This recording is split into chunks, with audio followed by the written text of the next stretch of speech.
Hi guys, I'm Asif Ali and watching CGHOW video. Today I created this very nice effect. Can call it flower or something, but it looks nice. So let's create this. And if you haven't subscribed my YouTube channel yet, please subscribe it. If you like this video, like, share, and comment. And let's start this. Let's create this. And first of all, I need a mesh, and I have already a mesh from my previous tutorial.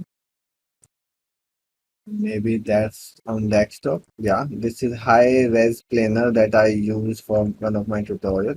So basically just a planar. It has some